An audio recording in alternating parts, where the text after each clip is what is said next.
প্রিয় দর্শক, আসসালামু আলাইকুম। ঘরে থাকা মশলা দিয়ে কিভাবে পারফেক্ট ও সুস্বাদু করে ব্রয়লার বা পোলট্রি মুরগি রান্না করেছি সেটাই আজকে আপনাদের সাথে শেয়ার করেছি। আশা করি আজকের এই রেসিপিটি দেখে আপনাদের কাছে অনেক ভালো লাগবে। যদি ভালো লেগে থাকে আমার চ্যানেলটিকে সাবস্ক্রাইব করে পাশে থাকবেন। এখানে আমি 500 গ্রামের মতো ব্রয়লার মুরগি নিয়েছি। দিয়ে দিয়েছি লবণ 1 চামচের মতো, হলুদ 1 চামচের মতো, মরিচ পাউডার 1 চামচের মতো। সবগুলো উপকরণ একসাথে ভালো করে মাখিয়ে নেব। এই চিকেনটাকে 10 মিনিটের মতো রেস্টে রেখে দেব, তাহলে ভালো করে মশলাপাতিগুলো চিকেনের ভিতরে ঢুকে যাবে, খেতে ভালো লাগবে। চুলায় একটা কড়াই বসিয়ে দিলাম, দিয়ে দিয়েছি পরিমাণ মতো তেল। 1 চামচের মতো আস্ত দিয়ে জিরেটা সুঘ্রাণ আসার আগ পর্যন্ত ভেজে নেব।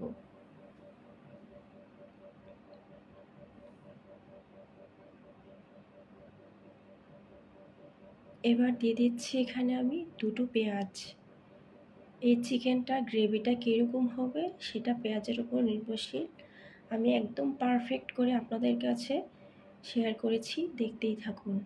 দিয়ে দিচ্ছি একটি আস্ত রসুন কোয়া করে, দিয়ে দিচ্ছি 4-5টির মতো কাঁচামরিচ, 2টো শুকনো মরিচ দিয়ে ব্রাউন কালার করে ভেজে নেব।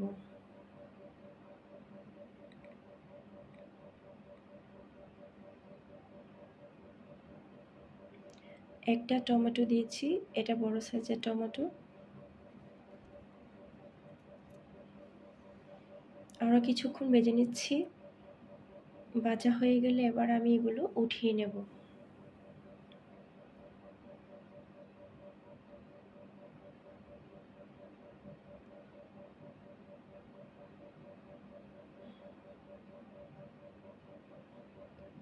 দিয়ে দিচ্ছি আরও কিছুটা তেল। এবার ম্যারিনেট করা চিকেনগুলো দিয়ে দিচ্ছি। এখানে একটা টিপস, এই চিকেনটাকে হাই ফ্লেমে ভাজবেন, তা না হলে আস্তে আস্তে ভাজলে অনেকক্ষণ সময় ধরে চিকেনটা শক্ত হয়ে যাবে, খেতে ভালো লাগবে না। আর হাই ফ্লেমে ভেজে 2-3-4 মিনিটের মতো ভেজে নেবেন। আমি 3 মিনিটের মতো ভেজে নিয়েছি। আপনারা এরকম করে নিতে পারেন, তাহলে চিকেনটা সফট থাকবে, কালারটাও সুন্দর আসবে। দিয়ে দিয়েছি 1/2 চামচের মতো আস্ত রাঁধুনি, আর দিয়ে দিয়েছি 4টি পেঁয়াজ। এখানে ছোটো চাচার 4টি পেঁয়াজ নিয়েছি। এখানে একটা মশলা করে নেব। লবণ দিয়ে দিয়েছি, হলুদ পাউডার দিয়ে দিয়েছি, মরিচ পাউডার দিয়ে দিয়েছি, জিরা পাউডার দিয়ে দিয়েছি। এখানে আপনারা ঝাল আপনাদের পছন্দ অনুযায়ী নিতে পারেন। দিয়ে দিচ্ছি আদা রসুন পেস্ট 2 টেবিল চামচ পরিমাণ। সামান্য পানি দিয়ে মশলাটাকে মিক্স করে নিচ্ছি।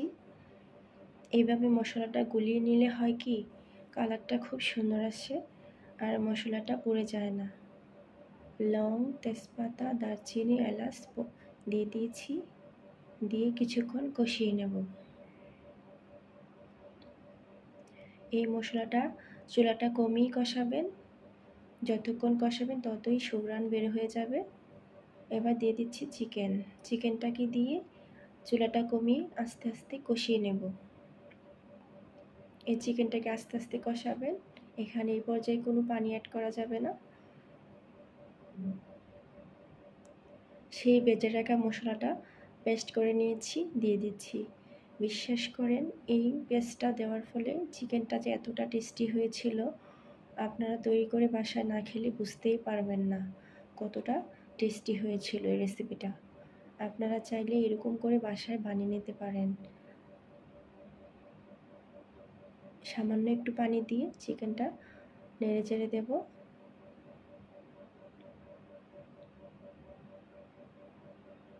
এবার ঢাকনা দিয়ে চুলাটা কমিয়ে রেখে কিছুক্ষণ দমে রাখবো। এই পর্যায়ে দিয়ে দিচ্ছি 1 টেবিল চামচের মতো গরম মশলা, আর ফ্লেভারের জন্য দিয়ে দিচ্ছি কাঁচামরিচ 3টি। কাঁচামরিচের মুখটা একটু ভেঙে দিয়েছি। দেখুন কত সুন্দর হয়েছে। ধন্যবাদ সবাইকে। আল্লাহ হাফেজ।